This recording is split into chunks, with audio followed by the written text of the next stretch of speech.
언어가 없다면 과연 생각을 할 수 있을까요? 언어가 없으면 구체적인 생각을 이어나갈 방법이 없게 됩니다. 막연한 느낌만 자욱하게 의식을 메우고 있을 뿐이지요. 그래서 언어가 발전하는 만큼 인간의 의식도 자라납니다. 특히 수학의 언어는 논리적인 사유를 보강함으로써 문명의 발달에도 큰 기여를 하게 됩니다. 그런데 인류가 만들어 온 언어는 우리가 인지할 수 있는 3차원에 국한된다는 한계를 지니고 있습니다. 그래서 수행자들이 터득한 고차원의 진리를 담을 여지가 전혀 없는 것이지요. 세존이 무상정등각을 성취했을 때만 봐도 그렇습니다. 자신의 깨달음을 전할 언어가 없으니 전법이 불가능하다고 판단한 것이지요. 그럼에도 세상 사람들은 깨달음을 알려달라며 아우성입니다. 언어가 없기에 깨달음이 뭔지 모르면서도 그렇게 목을 매는 겁니다. 세존이 그들이 원하는 것을 헤아려 보니 딱 하나이더군요. 그것은 바로 괴로움의 소멸입니다. 언어가 없어 깨달음을 전할 수는 없지만 괴로움의 소멸 같은 것이라면 얼마든지 알려줄 수 있으리라. 세존은 세상 사람들이 원하는 괴로움의 소멸에 대해 법을 펴게 되고 이 가르침이 남아 불교를 이룹니다. 세존은 괴로움의 소멸에서 오는 열반과 해탈을 거론하면서도 그 너머에 깨달음이 있다는 가르침을 빼놓지 않습니다. 훗날 열반과 해탈에 만족하지 않는 상근기의 제자들로 하여금 참된 깨달음의 길을 갈 수 있도록 여지를 남겨놓은 것이지요. 그렇게 불제자들은 열반과 해탈의 떡을 빚으면서 기나긴 세월을 보냅니다. 그러다가 상근기의 제자들이 하나둘씩 나오면서 언어로 표현할 수 없는 고차원의 진리를 두드리게 됩니다. 부처님께서 전하지 못한 진리가 과연 무엇일까? 이런 생각들이 하나로 모여 결국 공사상을 도출하게 됩니다.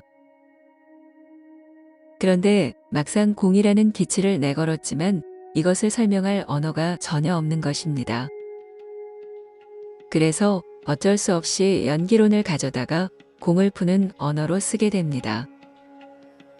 인연의 조합에 의해 자성이 없는 특수한 상태로 정의를 내린 것이지요.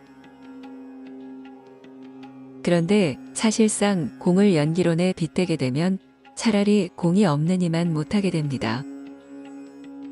왜곡될 바에는 차라리 그냥 놔두는 편이 나으니까요.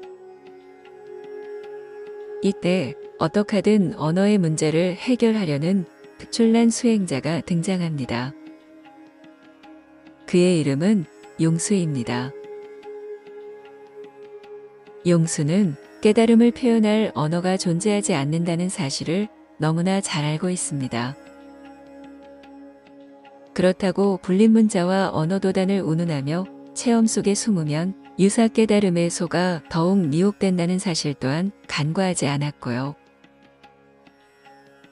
세존께서 그러하셨듯이 진리를 전할 언어는 영원히 만들어낼 수 없구나.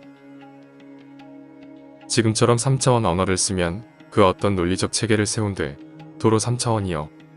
그렇다고 언어를 멀리하고 체험 속에 빠진다면 더욱 미혹되어 무명에 갇힐 뿐이로다. 이런 번민을 하던 용수는 어느 날 기발한 생각이 돌발하여 뇌리에 전율을 일으킵니다.